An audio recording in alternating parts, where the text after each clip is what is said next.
Hi, welcome back to Renee Ruth Real Estate. Hope everyone is well. Renee, how are you? Good. How are you doing? Fabulous. The fact that we're in summer now, apparently. Even We though love it's talking about the weather on this. still February, and I'm in a t-shirt. Yesterday was like, I know, right? Look at me. I'm always a little colder. It's cold in here. It's a little bit cold in here. No, but it was wild because yesterday was like, it was a bathing suit in the like mountains 82. at like catching a tan. I had to like go get sunscreen. I was like, the sun At the feels end really of February. I don't understand. Yeah, mental. Don't understand. But we enjoy that. We enjoy the roller coaster of seasons. We now. do. It's a fun. I like roller coasters. So. Just requires more closets. Yeah, it's fine. Yeah, you don't know what you're going to need. Yeah, because you don't have time to rotate them anymore. You can be back and forth to it, yeah. Back and forth all the time. All day. I did something yesterday. What'd you do? Never done this before. Okay, so last time we talked about lead generation, all the things you can do to attract more business and clients and all that. One of the things that we talked about was door knocking. Yeah. Did you go to? Oh yeah, you did. Oh my gosh. I knocked on a door yesterday. So how much? Okay, wait. Like rewind. So how much courage? Because he casually told me he did this, and I haven't been processing. So I like low key took the last 2 days off, and this is actually kind of the first time we just caught back up like an hour ago. But you texted me this like yesterday. I'm like, what? And so then I had like 1,000 questions, but I'm relaxing. So I'm like, save it for later. So here, now you get to podcast people. Yeah. When you listen to this. Okay, so talk about this. So like, walk us through like your mental, like the process. So the story is that there's a house 3 doors down from Renee that I really want. It's a beautiful house, and I've decided that that's going to be my house. I want it. It's just going to happen. I don't know when it was going to happen. So, and it was funny because then last week we were talking about knocking on doors. Yeah. And I was like, you know what? We've also learned that if you never ask, the answer is always no. So I was like, you know what? Let's just go ask. Let's just go have a conversation. So that's what I did. So I went up and I knocked on the door, and it ended up, it wasn't the owners. It was the dog walker that was there, which I didn't know until after I'd already gotten into the conversation. I was like, oh my gosh, I love your house. I said, it's beautiful. I said, my best friend lives 3 doors down, and I really want this house. So she's probably like that. She's like, it's not hers. My house. But she's like, but you're not wrong. It's a great house. You're like, I'm also not kidding. Yeah. And so I was like, well, I said, just let them know. I said, I really love this house. If they ever decide they want to sell, they have a buyer.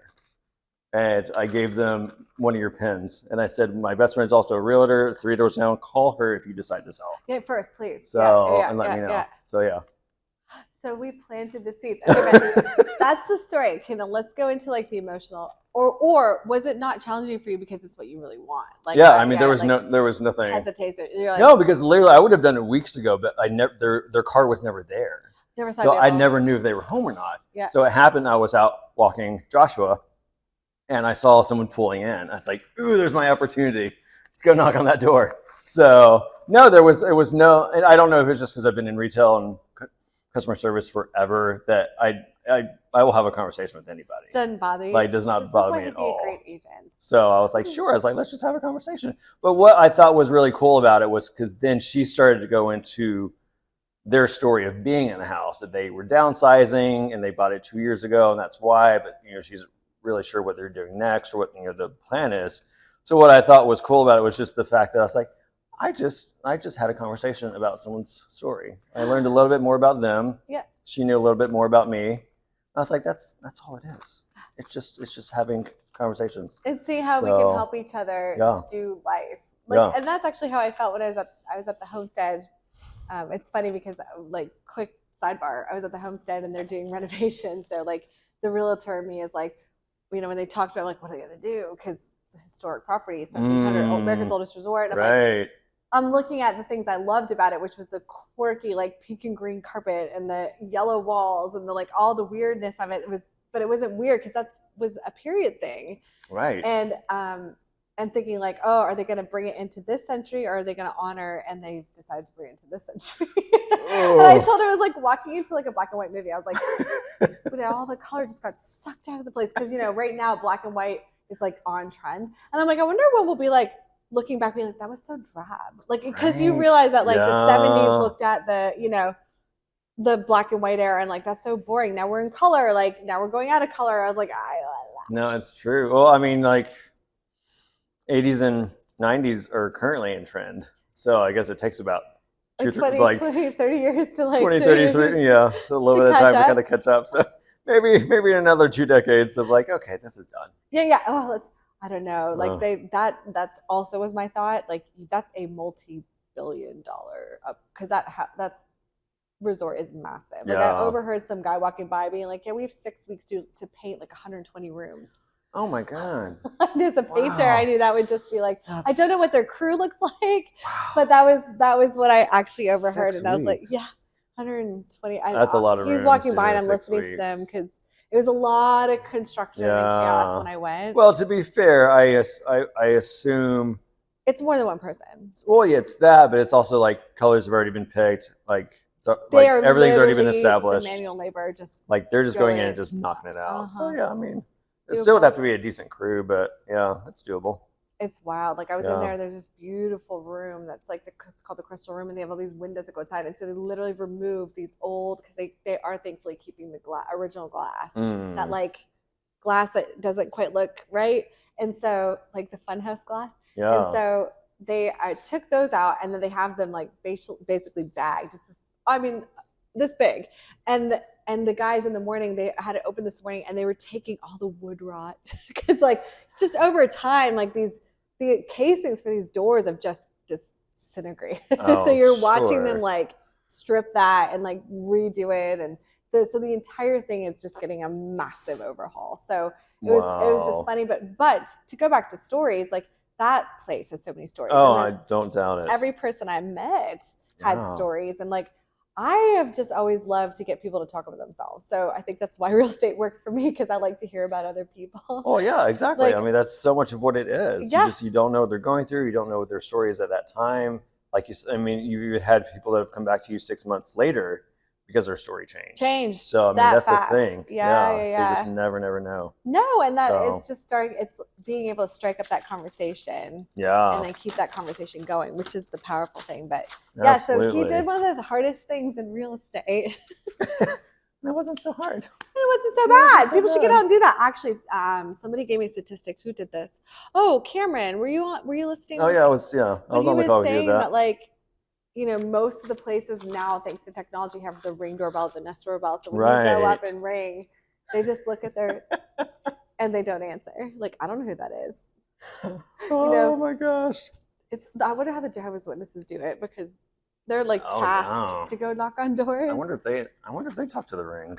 That's because that's what I said. I'm like, you should talk to the Ring. You're like, hey, like I get it. You're not answering your door. It gets recorded, right? It does. Yeah. So yeah, why not? And as humans, we're instinctively curious. So if someone started talking to our doorbell, we'd be like, what were they saying? And then somebody might be impressed that you actually like took the time to stay. Like, imagine watching that person, like you're walking down and the guy's talking to a door. Right. It's like a video voicemail. You know, there we go. Yeah. Like, I love that. I was like, I know you're not home. Thought I'd leave a message. That's a really great idea. Thank you. I love that. I was like, look, and that's the thing. So he was expressing the challenge he had, and immediately, like, that's the other thing that will differentiate you as you go into problem solving. So I'm like, okay, so they're not coming because they, you know, the Ring doorbell, then talk to it. Yeah. And then if they talk back, you can have it's like a phone call. Well, yeah, absolutely. You can't see them, but like, you know how you can talk back. Right. Oh, thanks. We're not interested in selling. No worries. I'm going to stick my card here just in case you ever change your mind. Right. Like, oh, yeah. No, I mean, I literally had a painting client who was out of town and talked to me on his Ring. Yeah, I've done it. Yeah. No, I've done it. Like when they've showed up and they've like. He's like, what are you doing? And I'm like, I'm trying to get in your house. He's like, I'm not home. I'm like, well, can you please unlock it? I cannot find the key. I'm not home. You're like, I know. I know. That's why I am trying to get in your house. Get in. Oh, it was so funny. Technology, so great. So today, I made my own list. He has graduated from like adopting lists to creating lists. I love a list. Yeah. So it was based off the story that I just told, kind of just talking, you know, like what I did is so much of what real estate is. Like it's just investing in people, just having that conversation. And so I thought today we would talk about 4 things what real estate is, and then you can talk about how you agree with it or what you think, and if I've missed anything. Okay, I'm ready. So real estate is, and here's the 4 things. Okay, So the first one is customer service. Real estate is customer service. Oh, well, I feel like you could let me talk about this, but Right? Chad, as somebody that's been in customer service for the last 15 years, Mhm. and then no, that's not true. You asked to come into this, Yeah. and then I think I dragged you into all of it. You asked to just kind of be an assistant. I was like, no, you're So gonna be a much part of more. the whole mentalness. Yeah. So as someone who's been, so for example, and this might appeal to someone who's like, I'm not satisfied with the customer service job I'm in. How do you feel like, I'm flipping the script on you. There you tell go. me Good gracious. how customer service actually is, like, how is this field customer service? Well, I mean, okay, so in customer service, like literally, if I was working at a clothing store, they had a need, and they had a need that I could fill. So like they were coming in to buy clothes. So my job was to then help them find them. So I had to find out what they were looking for. I had to find out why they were looking for it. Like what was going on in their life, what was their story. Yeah. And so to be like, bring them in. Yeah. So be like, okay, so you came in because you're going to have a big dinner to go to, or you're coming in because you're going to be a guest at, a wedding or whatever. So they came in with a story. So I had to figure out, okay, based off of that and what was going on in their life, how can I help them reach their goal? Yeah. And so, I mean, that's just a very, quick one, but that's exactly the same thing as real estate. They're coming in, they have a story. What are they doing? What is happening in their life? And how can you find them a house that's going to suit their needs? Yeah. And so so in customer service, what was the thing that made you were good at it? So what made you excel in customer service in ways that other people might have struggled? Because for me, I love people and I love helping people. And I feel like so often people that get these jobs, it's just a job. Yeah, they really do not care about it. Like they're just there to collect a paycheck and go home. Where I really wanted to invest in the people. I mean, and I guess kind of in a way I was selling myself. Yeah. As far as like, this is what I can do for you and this is why. And those people always came back. Yeah. Like I literally, I remember at one store that I worked at, like I literally had people that would not shop if I wasn't there. Like they literally came in like, is Chad here? Like, no, I will say there were mornings when I would go into Starbucks and he was in there and I was like, because I would be like looking forward to like the hi, and we'd be like, hi, we have like this whole long conversation. So yeah, I think that is actually probably something that's really powerful in, I would say, I'd venture to say many vocations, unless you're dealing like with petri dishes in a science lab, like you don't need to care about people at all. Right. I guess to some level you do, because if you're in there, you're trying to maybe help humanity. But yeah, like, so in real estate, it's not dissimilar. So when you are like, the customer service side of it is like, if you're in this job for $1, which a lot of people come to real estate because they see high dollars, right. You're going to struggle. Because it's kind of like I always made this comparison to the agents. I'm like, look, if you're chasing down people so hard because you want to try and make $1, I was like, it's like the guy that's like after the girl. And like, if he would have just calmed down and like, just casually gone over and be like, hey, how's your day? Like, instead of being like aggressive and like, and she's like, I'm leaving. Like, it's so awkward. Like, it's, it's the same principle. Like, if you go after clients that way, they're going to feel. Well, I mean, there's a store at, not our mall currently, but there's a store in the mall where it was all like commission based, and they would like chase you around the store. Like you won't even go in it because you're like, I won't even shop there because I just don't want to deal with it. So yeah, if you're an agent, listen to this. Stop chasing people. Yeah, don't be so aggressive. And I think too, like so when you were in retail, like you made that retail comparison, in clothing specifically. Yeah.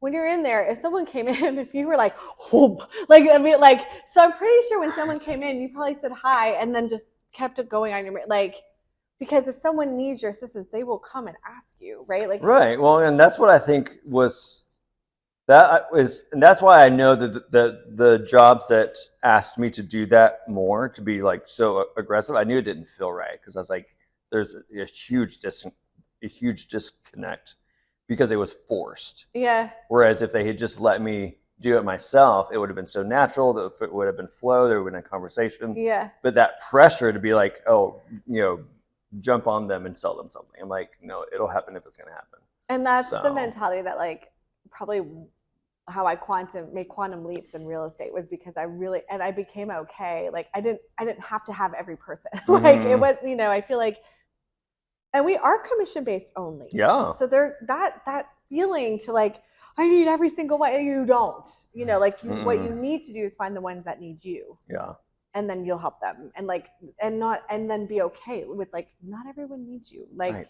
They might need someone else, and that is so okay. Like I just, it's, and I've always looked back even in my personal experience when you look at, when you talk about customer service, when I've done my job and that person was still either aggressive or difficult or challenging. And I look back, I'm like, usually it was like, I more forced that relationship versus allowed that relationship. So like I probably wouldn't have ever worked with them if I hadn't pushed hard enough. Does that make sense? Yeah, no, that makes sense. All my super challenged relationships were ones that not all the time, but a lot of them were ones that I had like pushed for. Like, right. No, let's do this together. Like, you know what I mean? Instead of just letting things happen and flow right. And like, So avoid the stress. Don't push anything. No, absolutely. All right, the next one is real estate is talk therapy. That's like our podcast. Don't we know that? Our podcasts are for us. Right. We were just saying today, we're like our one watcher. Thank you, one watcher. Whoever you are, the one. Thank you for that view. Yeah. This is for us. This is for us. We love enjoy it. This. Well, because like we had just said, you're getting to know someone's story. Yeah. And we know that, I know from the last year and a half, some of those stories can be very intense. Yeah. And very emotional. I mean, especially when there's because buying a house is a big thing. So when you also have huge other life situations happening simultaneously, that is a lot it's a lot for anyone to deal with. And when you're going from that into now buying a house, which is also a huge thing, like, I mean, just explosions. Did you say talk therapy? Is that our point? Talk therapy. Yeah, talk therapy.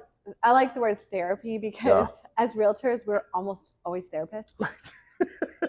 Like, I literally, like, I've had maybe 2 pragmatic purchases. And by that, I mean someone's very calculated. Like, I have a job. This is the house I want. Like, not that it was emotionless, but literally it was just like, it was just a contract. It was just a transaction. Thank you. Yeah. It was just a transaction. There was literally no emotion tied. Like they came in to buy socks.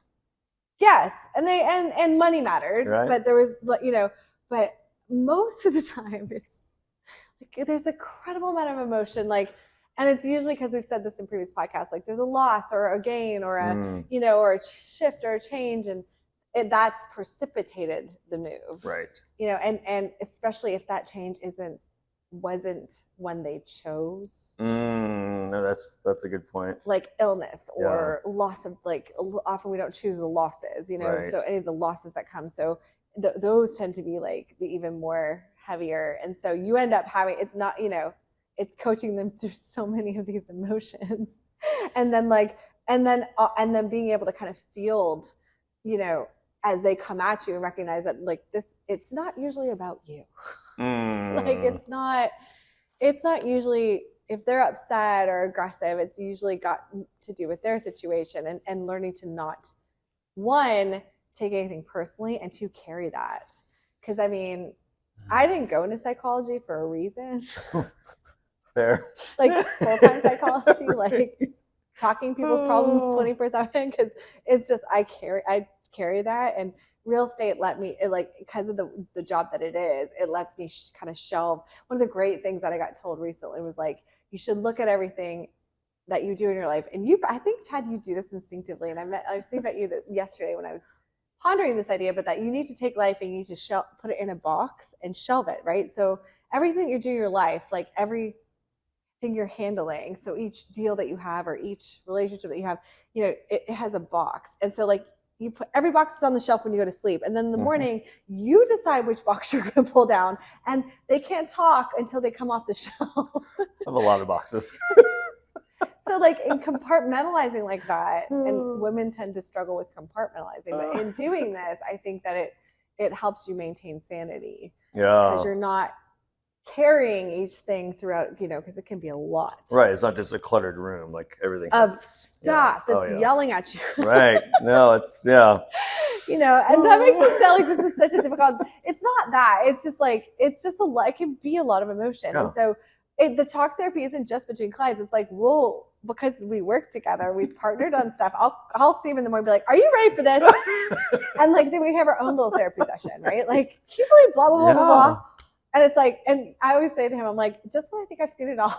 Right. Here comes something new. It could like, be, what is this? It could be such an emotional. No, I mean, it's a lot of emotions. It's a lot to work through. So, and I mean, you're on the receiving end of so much of it. Yeah. And sometimes we just have to laugh. Yeah, you do. It's so true. We just giggle. We We're just like, giggle. okay, whatever. It's fine. It's fine.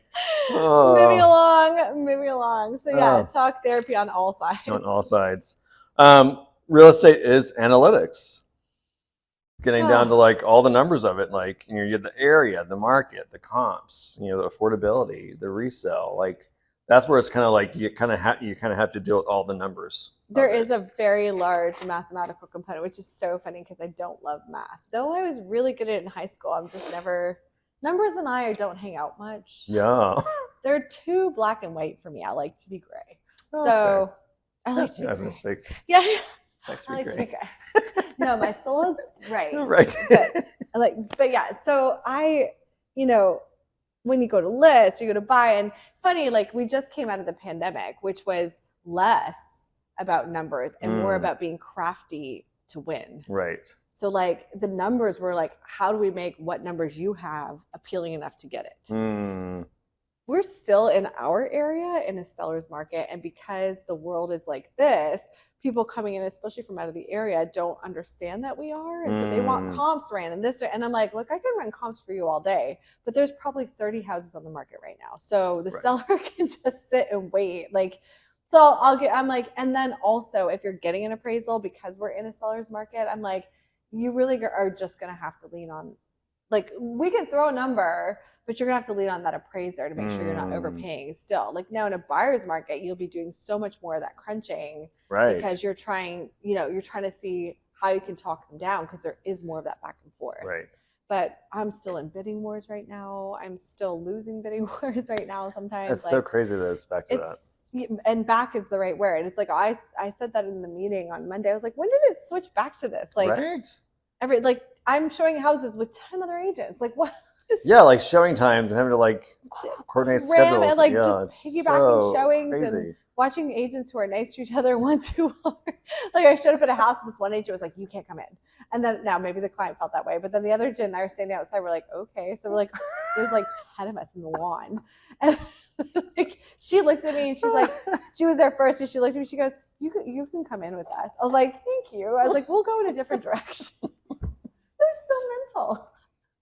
Wow, that's so insane. Yeah, it's so mental. It's just it's a ride, right? So we're just outside cracking jokes, like, well, we're back in some kind of a pandemic moment right now, like whatever that is. No, but yeah, so, I mean, you're like really almost having to coach them through, like to understand on either side of it, they're buying or selling. Yeah. Like, is this a good option? Is this going to work for us? How does this make sense? What's the area like? You got to want to develop strong problem solving skills and thinking outside the box. Like you have to want to, it's like, here's the situation. How many ways can you come at it? Right. And then finding the best way and getting people to move in that direction. Like that's got to be something that you instinctively do, or it's going to be really difficult to kind of make this job work. So well, the last one is very obvious, but real estate is sales. And I say that from like writing the contract to taking them all the way to closing, like the whole process, start to finish. You're selling so many ideas. You're selling them on this. You're selling and it's funny because I was a university professor first. Well, many odd jobs, but that would probably be like what would have been my primary job for like 15 years. And I used to always tell people, I was like, though I have a captive audience, and by captive, I mean like they paid to come.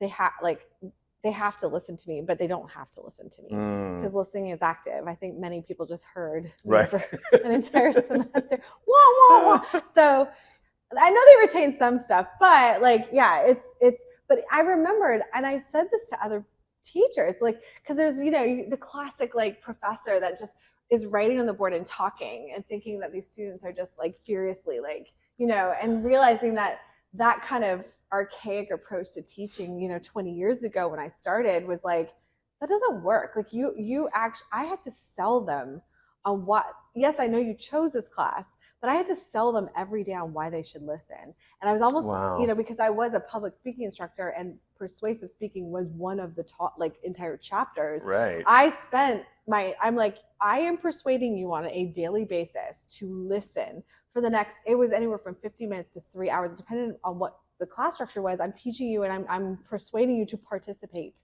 through this entire thing. So I think because of my approach to teaching and that idea of selling, even in that capacity, I was primed to kind of move into this market. Cause like, really, I think that's a skill set that moves across vocations. Right.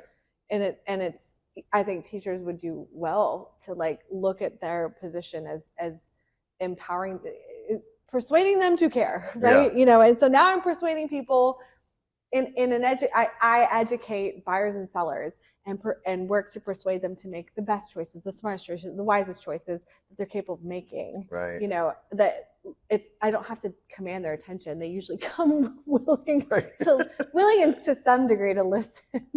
But it's still sales. Like it's sales. But even in retail, that's sales. Totally sales. Yeah. It's still the fact that they need something and you're helping them figure out what it is. Yeah, meeting a need. And I really think at the end of the day, that's what humanity's here to do. Like if you aren't living your life in search of ways to help other humans and beings around you accomplish and achieve things, then you're kind of missing the mark. Right. You're missing the reason. And once you kind of accept that and move into that space, then things just start to blossom. So that's my thought, though. Okay. Was there anything I missed? I don't think so. That was a fun little good list. Yeah, wasn't that great? I love that. He's gonna start a blog later. Right. Stay tuned. We're gonna find 72 ways to be like putting content out that we listen to. That's right. That's right. And we watch later and laugh at. That's right. You want to do fun facts? I love it. Do you ask that question? I really don't. I don't know. It's a bit. Do they want to do a fun fact? You guys want to do all fun one facts? of you? Do you? It's a good fun fact. Fun Fact Friday. Fun Fact Friday. All right. I already knew this fun fact. Did I? Do I? You likely did not know this fun fact. Oh, okay. So, if you're looking for a scenic place to live, you might consider Vermont, Hawaii, Alaska, or Maine. Do you know why? Hold on. Vermont, Hawaii, Alaska, or Maine. Mm-hmm. 2 are on the East Coast and the North. 1's on the West Coast. Is it oceans? Nope. Is it only one's got a volcano? Is it? I don't know. No. So these states have banned all outdoor advertising billboards to preserve the natural beauty. Yeah, there is no way. You are not going to get that one. I only knew because we lived in Vermont. Right. Well, so when you said Vermont, I was like, okay, you are. Okay, but did you also know, is it Florida or was someone like in that vein where they wouldn't allow signage to be any higher so it wouldn't obstruct? Oh, interesting. I want to say it's Florida. There's a state where all the signage has to be building height. Right. So as not to pollute. Oh, to kind of like this, yeah, and to have that skyline be a little bit like clear. if you drive down up 81, like I'm going back to Canada, it's just everywhere. They run those up a freaking flagpole everywhere. Yeah, it's so like crazy. you look out, you just see all the little signs. Although when you're driving, it's tough. I'm like, oh, the shell's way up there. That's what I found. Actually, I was like, when they lowered them, I'm like, I can't see where anything is. I know. I was like, say, well, maybe Williamsburg does that. Oh, it might be city based. It could be, but yeah, I was like, oh, but yeah, it was really nice not having any of that up there. Oh, there were no billboards. Oh my gosh, it's so like, oh yeah, people yelling at you. So I won't put up a billboard. Right? No, we just don't. No, we don't need an it. office. Exactly. Well, thank you for watching. Thank you. We'll see you next week. Cheers, all one of you.